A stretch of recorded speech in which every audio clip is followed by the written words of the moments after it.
Mini farm tour, itong aking buhay probinsya, my favorite spot, may bahay kubo.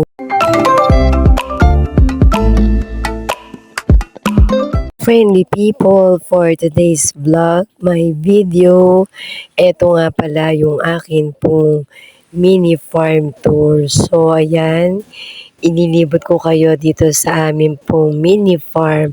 So eto yung pinakaharap ng amin pong mini farm. Pasensya na kayo sa aking boses. Tinamaan tayo ng trangkaso at talagang ako ay minamalat. So ganun pa man, tayo ay magtutour dito sa aming mini farm. So dito, eto nga po yung aming kubo. Tapos, ayan, makikita ninyo yung amin pong mga tanim. So, let's go. So, ayan, dito sa pagpasok, syempre yung aking favorite tambayan, our mini kubo. Tapos, dito makikita mo yung mga tanim ko na mga talong. So, yung aming mga talong, napakasipag niyang mamunga at talaga namang ako tuwang-tuwa every time na dumadalo ako dito sa kubo. Friendly people, samahan niyo ko at tayo ay aanin ng ating talong. So, makikita niyo, grabe ang laki ng talong. Ito siya, ayan. Ito yung talong. Napakasipag bunga ng mga talong namin dito sa gawin na to. So, dito meron akong talong na haba and talong na bilog. So, tara, samahan niyo ako at anihin na natin ang aming mga talong. Ayan, grabe laki. Mini bilao na nalagyan ng tanim. Ay, ayaw maputol. Ayun, ang laki, grabe. Naku, pasensya na kayo sa aking boses at tayo tinamaan ng trangkaso. So, isa pa lang yan. Grabe. So, yan. Ayusin na ito. Anihin na natin ang ating mga tanim na mga talong. Ayan, nakakadalawa na tayo. So, hindi pa tayo dito. So, dito, meron naman akong tanim na, ayun o, mga bilog na talong. Ayun o, ayun siya. Ayan o, mga bilog na, ayan, meron pang bilog. Tapos, ayan o, ang laki, grabe, ang cute. So, ito na yung mga talong na fresh from mini farm na inani ko ngayon. Dito naman sa side na to ay makikita nyo po, friendly people, yun naman pong mga itinanim namin na mga sili. So, dito meron akong siling labuyo, tapos meron din akong mga siling panigang. So, meron din akong tinanim dito na siling pula, pero at this time or at this moment, maliit pa lang siya.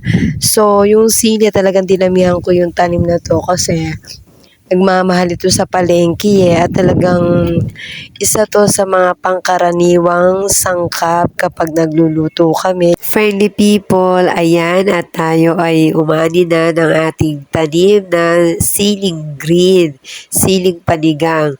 Talaga naman pong nakakatuwa kapag ang inaani mo yung sarili mong tanim, fresh from mini farm. Ito yung mga tanim namin dito sa amin pong kubo. Tapos, ayan, at nakakatuwa naman po, nalaglag pa yung isa. So, ayan, mahalang sili, kaya talagang isa to sa mga talagang dinabihan ko ng tanim. So, ayan, lipat pa tayo.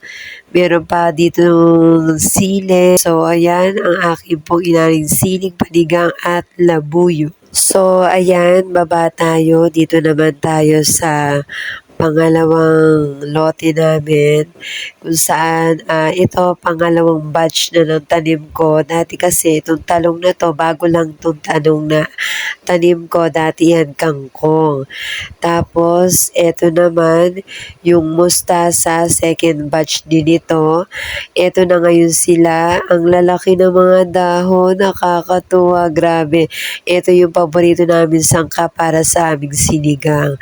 Tapos eto naman side na 'to, eto naman yung mga talong na bilog na kulay puti.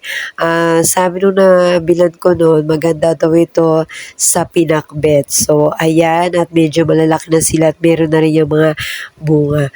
Ang sarap talaga na makita mo yung mga pinaghirapan mo itanim na ngayon ay paunti-unti na nagsisilakihan na.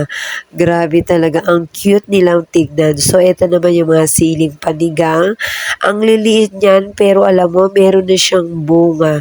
Nakakatuwa talaga.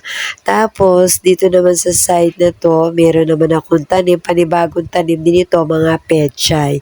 So yan, medyo malalaki na rin sila at konting panahon na lang aanihin ko na rin ang aking mga pechay. So ayan ang aming tanim na mga gulay dito sa mini farm. Tapos yung pinakagitna, mga papaya naman. So ayan, at samahan niyo ko, aani ako ng mustasa. So ayan, ginugunting ko na lang siya. Ayan, so eto na yung mga mustasa na inani ko. Grabe, ang dami nila. Tapos dito naman sa side na 'to, meron din kaming mga tanim na kalamansi. Yung mga kalamansi namin yun na yan, maliliit pa lang yan, may mga bunga na rin yan. May malunggay, tapos dito sa side na to, may tanim din ako dito na pepino. So dito may nakita na akong bunga yung pepino. Ang cute, tas ayan kalamansi, may bunga na rin yan. Tapos, meron din ako tanim dito na malunggay and yan yung malunggay. Tapos, meron din sa kabilang side na yun yung kalamansi. Yan, malunggay. Tapos, ay yung kalamansi. Tapos, dito sa side na to, may puno ako ng saging. Pero maliit pa siya. May rambutan. Merong bayabas. Ayan. Medyo malaki na rin yung bayabas ko. Tapos, meron din akong puno ng nyog. Binigay sa akin ng classmate ko yan. Tapos, meron din akong tanim na avocado. So, dito sa mga side na yan, marami kami tinanim naman na kamatis. Ayan. So, ang kamatis namin, napakasipag din yan na mamunga. Marami na rin kaming inaning kamatis. So, I think, baka mga 80 puno ba? Puno ng kamatis ang naitanim namin dito sa side na yan. So, yung iba, medyo malalaki na. Yung iba naman medyo maliliit pa. Tapos, ito yung puno ng mangga namin. Ayan, malaki na rin siya. Tapos, dito sa gilid, meron naman ako mga tanim na gabi. Ayan, malalaki na rin sila. Tapos, dun sa may gawing sulok, may tanim naman ako dyan na ampalaya. Ang mahal din, alam ko mahal din ang ampalaya eh. Kaya yan ang isa din sa mga paborito ko dyan. Sa gawin na yan, meron pa rin akong tanim na ampalaya. Tapos, dito sa gawin na to, itanim naman ako ng mga sitaw na haba. Grabe. Tapos sa gawi pa na yon, may sulok pa dun eh. May tanim din ako ng mga talbos ng kamote.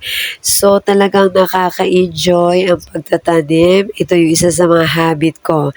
Friendly people, ito yung mga pananim namin dito sa aming mini farm. At talaga naman pong nakakatuwa na makita mo yung mga tanim mo ay talaga naman pong aanihin mo ang iyong mga tinanim. Ang saya-saya. So, ayan. Salamat sa inyong panonood. Thank you for watching.